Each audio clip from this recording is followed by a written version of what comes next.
Greetings, YouTubians, and welcome back to Wayne's Sharp World, where today I have another unboxing for you guys. And as you can see, the package is technically cut, but the package is not technically unboxed. As you can see, what we have here is another Vosteed knife, and it's still in the sealer. The reason that this was already kind of sliced open was because I didn't know this was coming from Vosteed. On the other side of this package, there's a label, and normally I can relate where the knife's coming from to the actual return address. This had a different return address than normal, so I wasn't expecting it to be a Vosteed. I thought it was something else I was waiting for. So since it is a Vosteed, I thought what better time than now to tear into this and see just what in the hell we have here.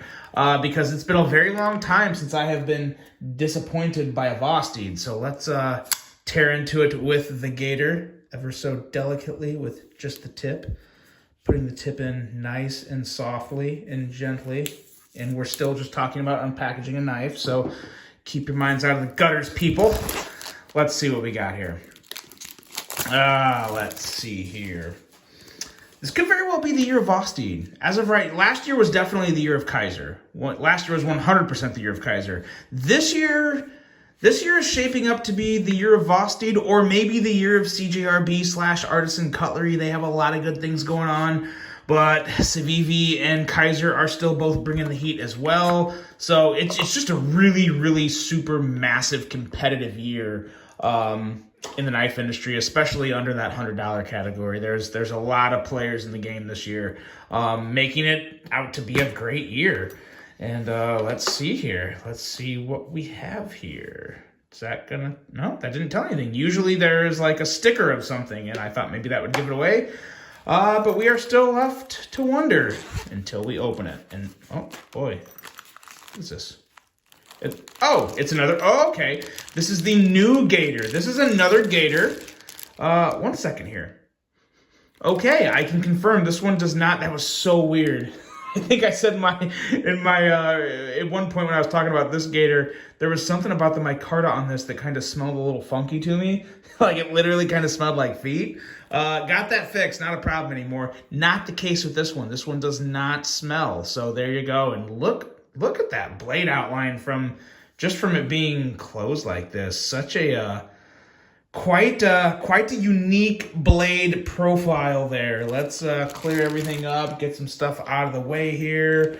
Got our cloth that we'll probably need because Vosteed does... Oh, there's the sticker. There's the gator. Comes with an extra thumb stud. Oh, completely different thumb studs. That's very nice. So this is kind of, yeah, very interesting.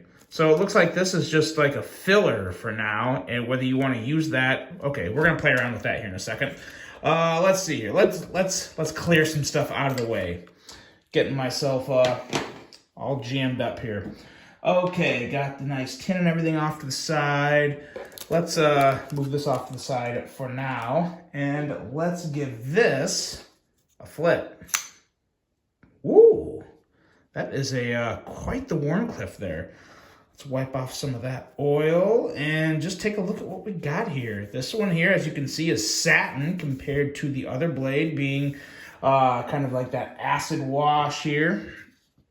As you can see, both pretty much the exact same size.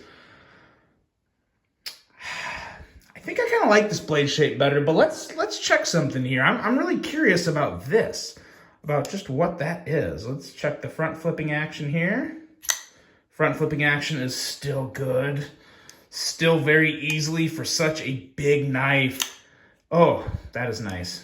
Still very nice. Can you use them like this? Yeah, you can use that. That's different.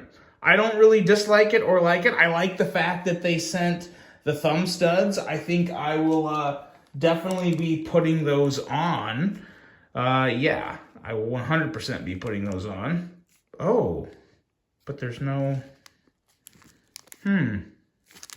Okay, so you'll have to use like pliers. You won't be able to use screwdrivers. You'll have to use a driver to take this out. But then as you can see, let's just pop it out here and take a little closer look at it.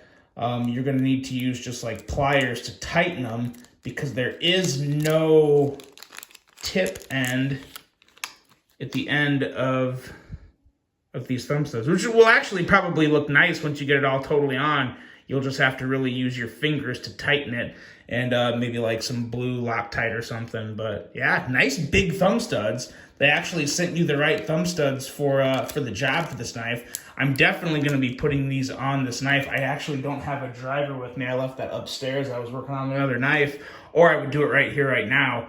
But yeah, it does look good. And this one does look, I think, slightly more like a gator, just to be a little corny. It definitely looks a little more like a gator. I'm not saying the knife is corny. I'm saying I'm corny by constantly comparing it to a gator. But yeah, it has a very unique look to it. And what this is going to give you is one very, very aggressive tip up here. You can really, you got reach, you've got sliciness, you got a pretty tall flat grind there. It's going to be a nice cutter, probably a pretty slicey blade. If it's anything like this gator, I believe this one here was coming in around 14 thousandths behind the edge. So I'm assuming this one is definitely going to be well into the teens. You have a not good plunge grind. There's really no way to get around that. Kind of a bad plunge grind there. Yeah, a bad plunge grind. No ifs, ands, or buts about it. But again, we're talking 69 bucks. A lot of blade, a lot of knife. You know, some people will make a really big deal out about that poor plunge grind, and other people won't. So it's kind of, and it really, I mean, yeah, I don't know, just not ideal. But that's really whatever. What do you think of that? Let me know, you guys. You know, I hear a lot of people, some people really complain about plunge grinds. Some people don't seem to care. What is your thought on plunge grinds? What's your take? Do you really, really care about them, or are you just like, whatever, as long as the knife is nice, whatever? Oh, you can middle finger flick it pretty easily, even with these little studs in here. Or I don't know if they're studs or fillers or what, but the flipper tab works just as well as the original gator. Oh, just as smooth. Man. This is still one of the best fidgety big knives. Not just this year, I truly mean ever. I really am a big fan of this gator design. The ergos are fantastic. This doesn't have quite the detent that my other gator did, but again, the flipper is fantastic, and I think, yeah, the front flipper pretty much feels the same. Detent is a little softer on this one, I will say. Not pathetic, not terrible, and as you can see, I haven't failed a flip yet, I don't think. So, yeah, no real issue there. Everyone kind of has their preferences. But yeah, very, very nice, smooth action for such a big knife. And one last time here, let's do this size comparison. If you haven't seen my original review of this gator, I will have this link below in the video too, so you can see this. I probably won't do another full review on this since it is very similar to the other gator. But for size comparison purposes, we need to do this just to truly put this knife into perspective here. We have the Cold Steel 4MAX Scout, which, as you can see, very, very close to this knife, and the Cold Steel 8010, which, as you can see, is basically the same size as this knife. So, yeah, the gator is a legit monster. It is one big, stinking, reptile-ish knife. Very, very big design. Big hands are going to absolutely love it. And even small hands, I don't think would hate it because it just has very, very comfortable places to put your hand. And even though it's a big knife, in really every aspect in terms of handle size and blade shape and all that stuff, it does still have some somewhat friendly narrowness amongst the handle. Like you hold it right here, a lot of normal size hands can hold this just fine. I do have somewhat wide hands, not necessarily thick, but they are kind of wide. This just feels excellent to me, like truly, truly excellent. Let's get a couple other big knives up here real quick just to take a look at. I have my Shaman here somewhere, but I can't find it now. That's kind of worrying me. Here's the Civivi Conspirator, which is not a small knife by any stretch of the imagination. And yeah, as you can see, definitely, yeah, it's just a big stinking knife. So awesome knife, another blade shape, 69 bucks. Cannot go wrong. More excellent milling on the micarta, and I'm very impressed with the frag milling coming out of Vosti, especially on micarta. They do such a good job of keeping it nice and clean. Even on my last gator, it's still super clean and not fraying, and just looking really, really good, patinaing really nice. So excellent job, Vosteed.